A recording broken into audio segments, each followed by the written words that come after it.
Não, ele é novo, ele já é. Ah, eu citei que era tudo volumétrico, mas não mostrei como é que Valeu, galerinha, falta pouco. Pensa positivo, falta pouco. Olha só. Dilatação térmica, primeiro, me dá um motivo para estudar essa porcaria. Pra que estudar dilatação térmica? Como é que é? Desculpa, não te definir acidente. Melhor resposta. Para passar no vestibular, é verdade. Nós atualmente estamos para isso. Mas eu digo assim, ó, vou fazer a pergunta mais bonita então. Do ponto de vista de engenharia e tecnologia, quais os motivos que levam as pessoas a estudar dilatação térmica? Engenharia. Evitar acidentes do tipo, por exemplo, Civil, de prédio. explodiu. Pode ser o fio elétrico citado na aula anterior. Tu faz no verão, né? Pode ser no verão, estica bem o fio no verão, no inverno tu vai querer colher. Tem o acidente da Challenger que a gente viu, que é só um exemplo mais bizarro, né? De como uma coisa idiota pode afetar o mundo e afetar bilhões de investimentos. As ferrovias, lembra do problema? O próprio fato de azulejar um ambiente só foi possível depois que a gente dominou a dilatação desse material usado para azulejar, ladrilhar um certo ambiente.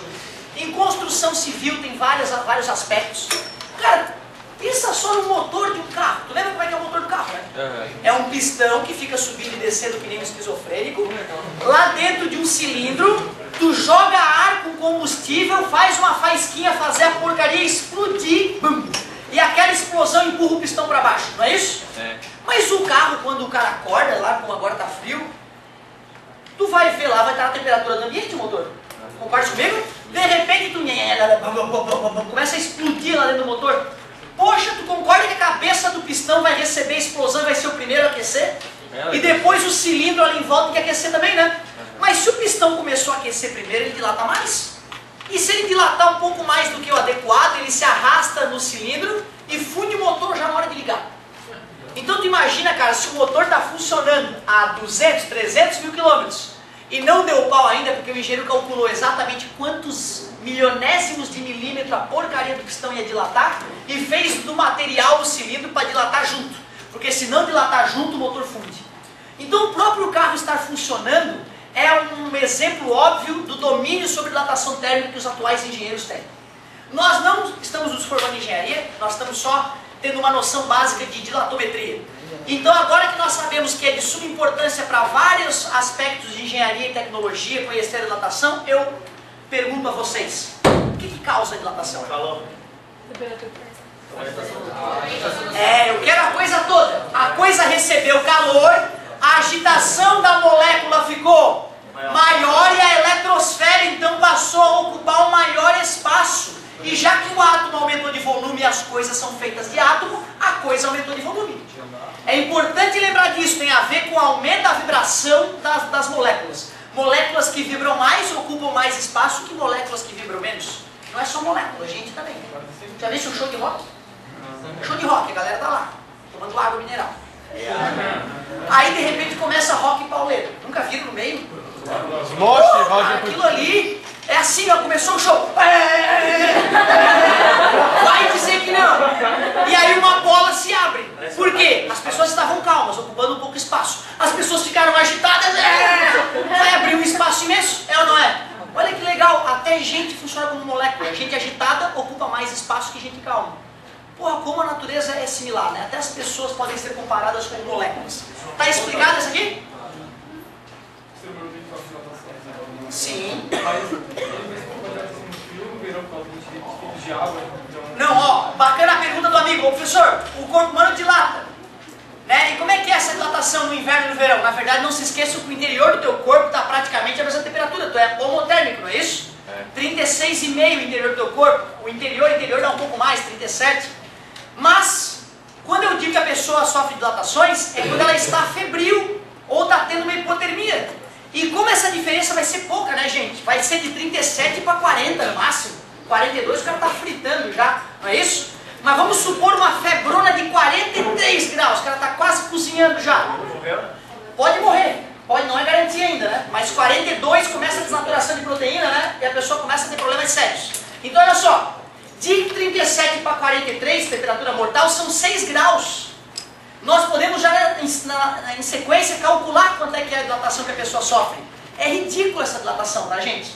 Não é perceptível, é uma coisa de menos de milímetro, talvez. De cabeça eu não sei, mas vamos fazer o cálculo já em seguida, beleza? Então, é só para tu saber que existe essa dilatação.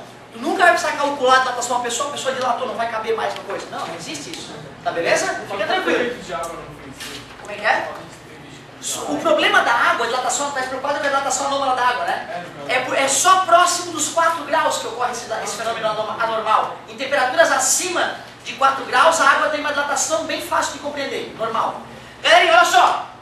Já que sabemos que é a agitação das moléculas que aumenta e faz com que o corpo aumente ou diminua, né? De tamanho, vamos relembrar quais são os 3 fatores que interferem nessa dilatação. Com certeza, mas não é só a temperatura. Isso, a variação da temperatura, que mais? Ó, eu entendo o que o Alil quer dizer. É muito comum, todo ano a galera fala da pressão. E é verdade. Se tu fosse fazer um estudo de dilatação na superfície da Terra e no interior da Terra, como a diferença de pressão é brutal, tu teria que levar isso em consideração. Mas a nossa dilatação aqui, a gente só vai se preocupar com dilatação na superfície da Terra. Então aqui nós podemos ignorar o efeito da pressão, certo? Então por isso que a gente ignora o efeito da pressão. Mas de fato a pressão seria um fator a ser considerado em situações extremas. O material, e aí é o coeficiente, quem falou o coeficiente está certo, o tipo de material envolvido. Isso, e o tamanho. O tamanho, afinal, coisas maiores são feitas com mais átomos e dilatam mais, já que cada maldito átomo dilata. Tudo bem? Ontem eu vou te confessar que eu ainda não tinha visto o Califa lá, o prédio mais alto do mundo. Eu não tinha visto aquilo. Ontem eu vi um programa sobre a construção daquela porcaria. Fiquei chocado. O National Geographic? Aham. É legal, né? Eu vi. Ele gritava, porra, tu fazer uma torre com 828 metros? Porra, vai comer merda assim. Não, peraí, vamos fazer com 800 metros. Agora já tem uma projetada para mais de 1 quilômetro de altura. Cara, quando o cara tá olhando da janelinha do último andar, dá pra ver. Parece que tá no avião, cara. É bizarro. Tu olha lá, meu Deus, os outros prédios ficam minúsculos. Oh, um prédio. Parece uma formiga. É um absurdo. Cara, e aí tu vê, né, as soluções de engenharia para permitir que isso ocorra. Porque mostrava lá naquele programa que na década de 70 fizeram um prédio todo de vidro nos Estados Unidos de 270 metros.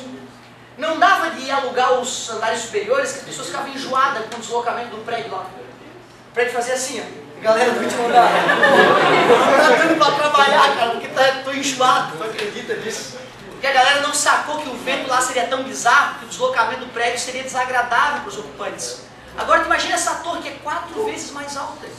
O cara teve que desenvolver um formato que na hora que o vento bate, gera um redemoinhos que estabiliza a torre, não faz ela tremer. E o vento pode vir de lá, pode vir de cá, e foi projetada para até 240 km por hora de vento. Olha que loucura, né? É sobre-humano. Imagina o prazer até dos empregados, né, trabalhando nessa obra monumental. É realmente incrível. Tem que manjar de dilatação, né?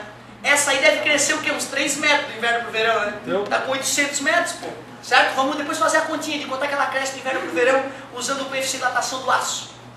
Quando estavam terminando as obras, os operários lá de cima, lá do topo mesmo, né? Topo da torre, a lâmpada daquela, tiraram uma foto lá de cima e dava pra ver a circunferência da Terra lá de cima. Cara, ó, na verdade, uma coisa que eu recomendo a vocês é que vocês olhem lá no YouTube, certo? Enquanto o programa aparecia, eu fiquei curioso pra ver a altura, né? Eu botei no Google, óbvio, né?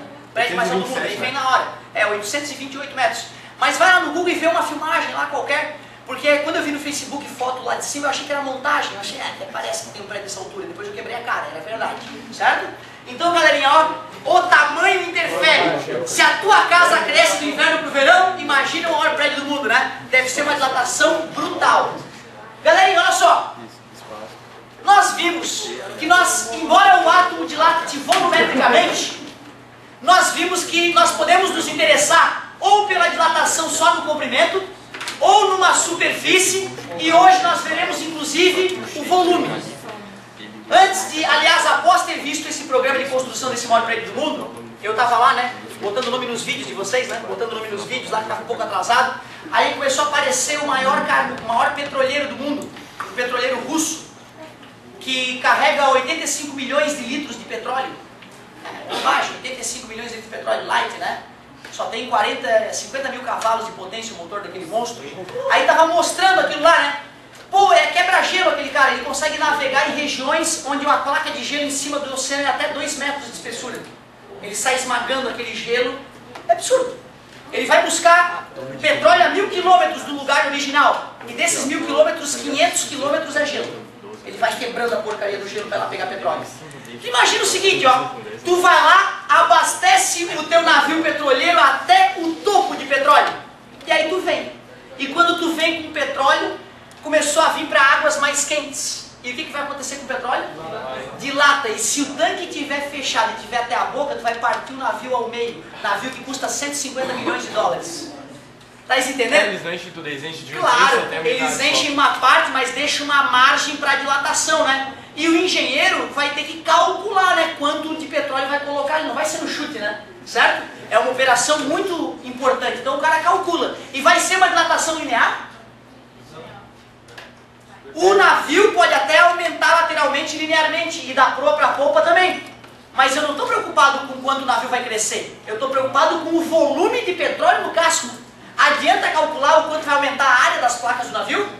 Não, o que eu preciso saber é quanto o volume do casco tem e quanto o volume do petróleo aumenta. Concorda comigo? Outra, não é só o problema de afundar o navio se tu exagerar. É também o problema do seguinte, ó, cada barril de petróleo custa uma certa grana, 100 e poucos dólares, não é isso? Se tu errar num navio de 85 milhões de litros, quantos litros tem ali, quando tu for entregar para o teu cliente, se for o contrário, como no Brasil, tu extrai petróleo do Atlântico, que é água quente, e vai entregar o petróleo do Pacífico, que é água gelada. O que vai acontecer com o volume de petróleo? Vai diminuir, mas vai diminuir um pouquinho, só que é percentual. Em 80 milhões de litros dá um volume considerável, é o salário do engenheiro que fez a conta. Então, na verdade, se tu errar nessa conta, na hora que o teu cliente for medir o volume que ele recebeu, era muito menor que aquilo que tu imaginava. E vai sair do bolso de quem? Alguém vai ter que pagar essa diferença, né? Certo? E são diferenças às vezes bizarras. Vem lá uma notinha para tua empresa, ó, deu 300 mil de diferença. E devolve. Né? É assustador. Então tem que fazer a conta na ponta do lápis. Se é uma dilatação linear, vem comigo. Tá lá a barrinha, ela dilatou em todas as dimensões, né, amigo? Só que eu só quero saber quanto cresceu para frente. Então aqui era o L0 e aqui é o L. Aquele carinha ali que cresceu é o delta L. Como é que eu calculo o quanto cresceu? Inicial é o tamanho. Alfa depende do material. Delta T é a variação de temperatura. Se for uma placa que é aquecida e cresce, então o quanto cresceu é chamado de variação superficial. S0, alfa, beta, não pode esquecer, variação de temperatura. Ah, mas espera aí, e se for um cubinho e o cubinho cresceu, ficou maior o cubinho? É delta V. Só para deixar claro o que eu estou querendo, vamos fazer um cubinho menor. Vamos fazer um cubinho um pouquinho maior.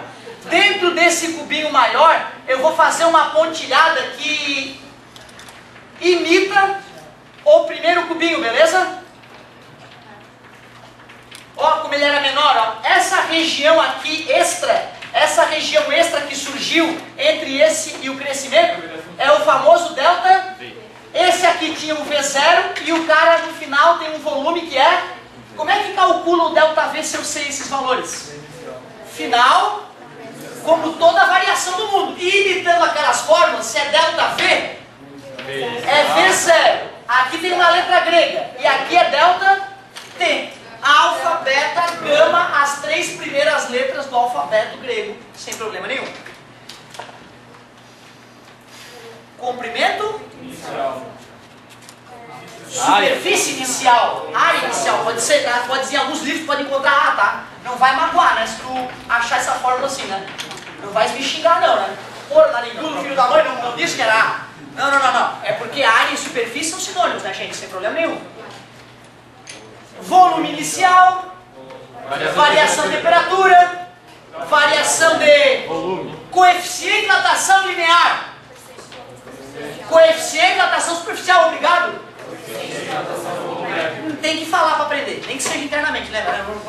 Tem que ser, tá beleza? Senão o cara não aprende, senão o cara não acostuma. Matematicamente mudou alguma coisa? Cara, não mudou nada até agora. Era até intuitivo que para volume fosse assim. Só tem alguns detalhes que nós temos que saber aqui. Eu estava na aula passada tentando te mostrar no final da aula como é que se determina no laboratório o alfa de um material. E estava te mostrando que é um processo chato e delicado, que exige equipamentos precisos. Principalmente o micrômetro, aquele cara que mede a milionésima parte do metro. E tem que fazer várias vezes a experiência, né? E tem que publicar numa revista científica. E tem que aceitar, e tem que esperar a resposta dos outros cientistas do mundo para ver se tu está no caminho certo. Então a ciência, ela é confiável por isso. Porque ela aceita ser mudada e aceita e quer ser contradita, né? Para melhorar. Essa é a parte legal. Só tem um detalhe. Fomos para o laboratório e queremos calcular o alfa desse material alienígena X. Alienígena sempre é legal, né? Aí olha só, tu botou no forno, deixou de ser um material X? Não. Não, vamos supor que não derreteu, não fundiu nem nada, não reagiu quimicamente com ninguém, mas aumentou. Tu pega o micrômetro médio quando aumentou, vai dar um número grande ou pequeno? Vai ser muito pequeno, tu não vai olhar olho nu, tu não vai perceber olho nu. Aqui eu avacalhei pra galera perceber que dilatou. Tu mediu a temperatura antes e a temperatura, então tu acha o delta. O delta T, será que vai ser uma mudança pequena também? Tem que ser grande, porque senão eu não consigo nem enxergar o quanto aumentou. Então observem que o delta T é um número muito maior do que o delta L, que é a dilatação, que é milimétrica. Tudo bem para vocês?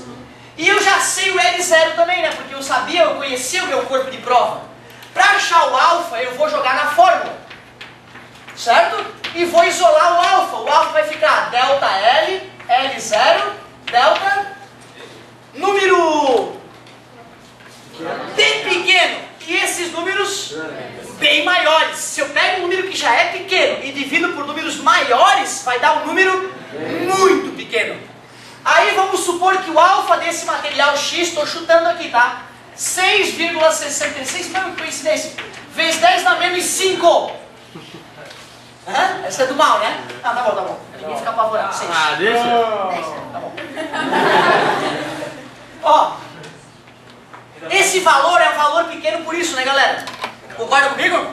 Vamos fazer uma análise dimensional. Se em cima era comprimento, a gente pode medir em metro, não é isso?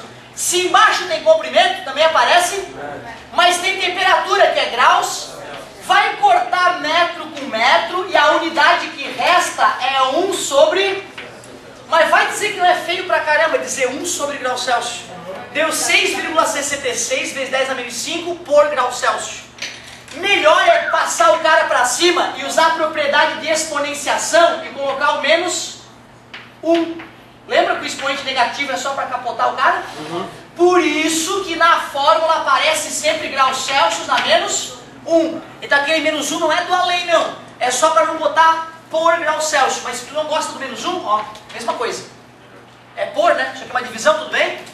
Se tu não quer usar duas linhas, menos 1. Não gostei do menos 1, bota a barrinha. Não gosta da barrinha, bota o menos 1. É a mesma coisa. Tudo bem? Eu falo isso que isso incomoda muito a galera. Parece o menos 1, o cara quer fazer a conta e inverter a resposta. Tem nada a ver. Tá? Aquilo ali é só a unidade, uma unidade ruim, uma unidade feia, deselegante. Só tem um detalhe. Se eu for fazer o estudo não com uma barra do material X, mas com uma placa do material X, vai dar mais ou menos trabalho fazer o cálculo.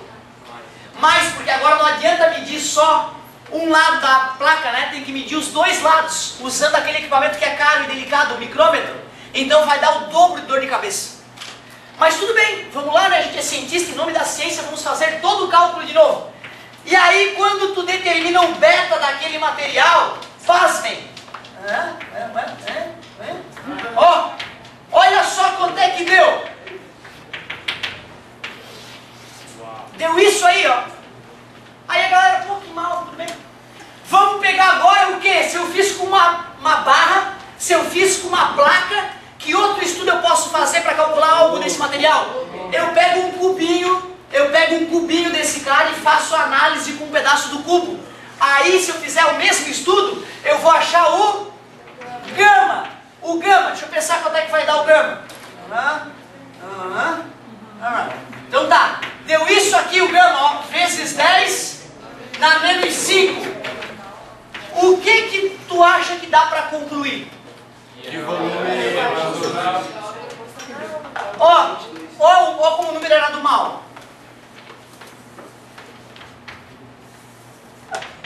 Ficou mais fácil de visualizar? Quando eu calculei o coeficiente de dilatação superficial, acabou dando o dobro do linear. Quando eu calculei o coeficiente de dilatação volumétrico, o resultado deu o triplo do linear. Mas tu concorda que calcular o beta e o gama era mais caro e mais difícil? Depois que eu percebi que isso aconteceu com meia dúzia de materiais, eu vou passar a minha vida inteira me arrombando com isso e com isso? Quer dizer que depois que nós percebemos que isso ocorre, a gente sempre vai fazer um teste da dilatação linear. E tendo calculado o alfa, a gente automaticamente já sabe o beta e o gama, porque é só multiplicar por 2 e por 3. Então, nas questões de vestibular, em 90% dos casos, ele vai te fornecer qual? Alfa, beta ou gama? Alfa, mesmo que ele te peça para calcular a dilatação da placa. Aí tu vai ter que multiplicar o alfa por 2 para jogar na fórmula. Tá beleza? Claro que pode o cara do mal, ele faz o contrário, né? Ele pede para tu calcular o comprimento do fio e dá o beta do fio. Aí terias que dividir por 2 para achar o alfa, né? Ou seja, é questão de estar atento, tá com o olho bem arregaladão para não se perder. Isso não tem a ver com a medida normal, tipo metro? Que é primeiro normal, depois ao quadrado, depois ao cubo. Que bonito! Olha só, galerinha, o amigo queria entender, ele tudo bem, ele compreendeu o que estava acontecendo, mas ele queria mais, ele queria saber por que isso acontece fisicamente. Qual é a explicação física para estar na Bíblia, por isso?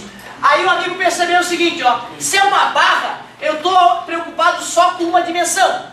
Se é uma área, teve uma dilatação linear para cá e outra para cá. São duas dilatações lineares, lado vezes lado. Se isso é metro ao quadrado. E se é um cubo, vai ter quantas dilatações lineares? 1, 2, 3. 1, 2, 3. Então é por isso que é 3 vezes. Então, aí no caso tu multiplica por 2 vezes multiplicar por ele mesmo. Ah, garoto, é isso aí. Tá Aí vendo a dá tua 6 pergunta? vezes 2, não 6 vezes. Não, entendi a tua colocação, mas tá pensando em multiplicar por ele mesmo? Porque tá pensando de repente que são as mesmas dimensões aqui e aqui. Mas não é necessariamente a mesma dimensão, né? O que eu quero te dizer é o seguinte, ó.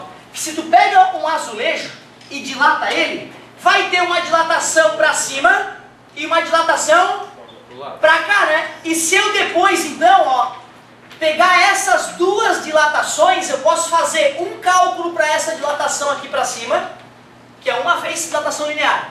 Eu faço um cálculo que é a dilatação para o lado, mais uma dilatação linear. E eu somo essas duas dilatações lineares. Beleza? Mas olhando para aquela figura, tu não quer fazer uma observaçãozinha? Tá faltando espaço. Aquela ponta ali, professor, tu não me enrola. Tu não me enrola que se tu faz duas lineares, a pontinha ali está faltando. Eu confesso. Quer dizer que quando a gente fala que o beta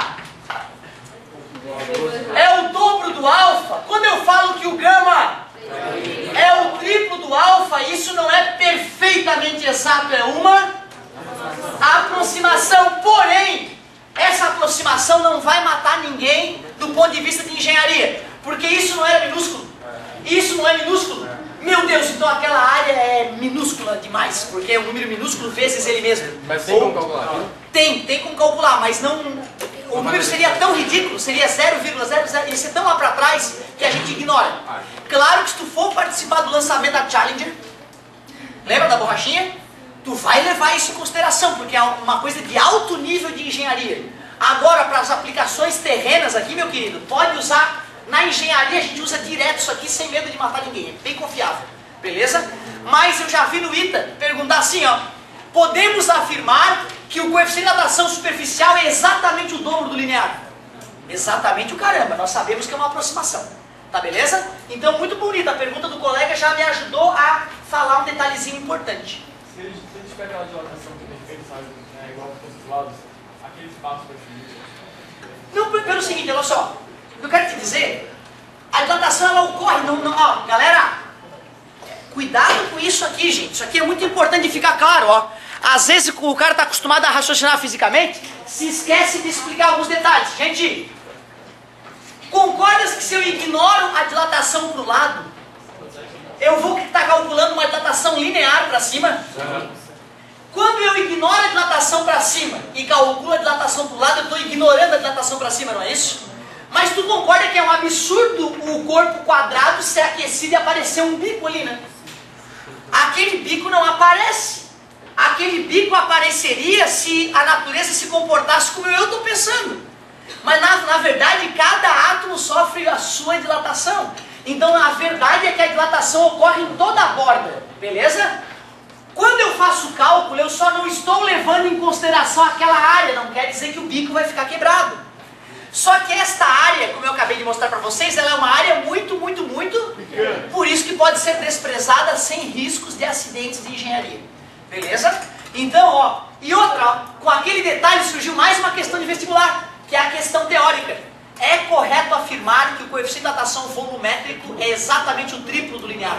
Não. Não, é uma aproximação. Mas se for fazer conta, pode usar. Não precisa nem pensar. Pode usar, certo? E isso, esse espaço entre os azulejos, olha ali, ó. O nome dele, alguém lembra o nome técnico desse espaço? Rejunte flexível. Olha o nome. É o rejunte, ou seja, para rejuntar um no outro. Mas é flexível, porque no verão o azulejo dilata e esses frisos vão diminuir microscopicamente. E se tu pegar um pedaço desse friso seco fora do chão, tu percebe que ele é flexível, dá para espremer ele, pegar um alicate e apertar ele, ele vai dar uma afundadinha. Beleza? Então, uma ótima aplicação de dilatação térmica é o rejunte. Falei para vocês da minha cozinha? Não. Quando eu vim morar aqui em Floripa, né, começamos a morar num apartamentozinho ali, eu vi que estavam os azulejos soltando. Via de regra, quando a gente vê um azulejo soltando na parede, a gente acha que o cara usou uma argamassa inadequada. Ah, na propaganda antigamente falava, porque não é parte solita, por isso que soltou. Mas é mentira. Geralmente não é a argamassa que faz o azulejo soltar. Geralmente, claro que pode acontecer, uma argamassa de baixa qualidade, ou o pedreiro incompetente não colocou os azulejos de molho antes de azulejar, isso tudo pode acontecer. Mas via de regra, quando o azulejo solta na parede do chão, é porque o pedreiro, ele está muito acostumado a botar azulejo. Quando ele começou a colocar azulejo, ele comprava um espaçador. É uma pecinha de plástico assim, ó, que tu compra na loja de material de construção. Aí ele tinha que, a cada azulejo colocado, colocar o espaçador entre os azulejos, para um não escorregar para cima do outro, principalmente na parede, né? Pode colocar a massa, se a massa estiver muito mole, ele vai escorregando, certo? Então ele ia colocando esse espaçador. Mas o cara está há 10 anos fazendo isso, né? É que nem o cara começar, de repente, trazendo a apostila no começo, trazer uma anotaçãozinha para ficar seguro na aula, e um dia o cara larga o papel, certo? Da aula dele, do coração dele. Mas aí o pedreiro está de saco cheio, e aí ele para de usar o espaçador. Só que aí, 10 anos depois, azulejando, o cara já está bem puto da cara. E já vai fazendo de qualquer jeito. Se ele não respeita o espaço entre os azulejos, chega um verão mais violento, um azulejo empurra o outro e começa a soltar. Quando eu vi isso acontecendo na minha cozinha, eu fui olhar de perto e vi, porra, mas o cara colou um azulejo no outro. Ele mal deixou o espaço para o rejunte. Aí não precisa nem entender muito da coisa, né? Eu percebi na hora, pô, o cara errou no azulejamento. Outra, o fabricante contratou um engenheiro para calcular qual é o espaçamento, pô. Imagina o cara vendeu 2 milhões em azulejo pelo Brasil todo. Daqui a pouco esses 2 milhões a galera tá ligando, amigo, quebrou os azulejos aqui de casa. Eu fui perceber, na embalagem falava para botar um espaçamento, eu consultei um arquiteto e ele falou que estava errado. Quero de volta. Então a tua empresa que lucrou, faturou 2 milhões, ela pode ter um prejuízo milionário só porque o engenheiro calculou errado. Vai perder ainda mais com ele. Claro, se o pedreiro não obedece o que o engenheiro que estudou a vida inteira calculou, não pode dar certo, né, cara? Muito largo, vou botar um bem fininho, para ficar mais bonitinho. Aí começa a cair os azulejos. Então na casa de vocês, uma coisa para a futura casa de vocês, ou atual, né, se tu perceber um espaçamento muito pequeno entre os azulejos, tome cuidado. Claro que se for porcelanato, aí é outro nível, né, meu querido? Se tiver bufunfa, estudo suficiente para botar porcelanato ele tem um coeficiente de datação baixíssimo. Aí tu pode esquecer o rejunte, pode tacar um do lado do outro e encostar um no outro, porque a dilatação é tão pequena que não vai ter rejunte. E vai ficar até bom para limpar, né? Porque o ruim de limpar é o rejunte. Vai dizer, imagina, passar um pano aqui, né? Onde é que vai ficar a sujeira? No friso, né? Então hospital, dá para azulejar assim hospital? Não dá, porque a bactéria vai ficar ali e vai dar merda, tem que ser liso. Aí tem que ser um outro tipo de material. Beleza? Então tu vê, né? Às vezes tem coisa bobinha ali que pode fazer a diferença. Então às vezes vale a pena tu gastar um pouquinho mais na tua casa, botar porcelanato, que não vai ter rejunte, e aí a limpeza, se for tu mesmo que vai fazer, né? Que é a tendência, né? Hoje em dia está cada vez mais caro contratar um empregado, certo? A tendência é o cara ter dinheiro e limpar o próprio apartamento. Aí tu bota um porcelanato que talvez vá valer a pena. Show de bola. Galerinha, última dica. Última dica importante, hein? O filé, como diz o outro, é o filé.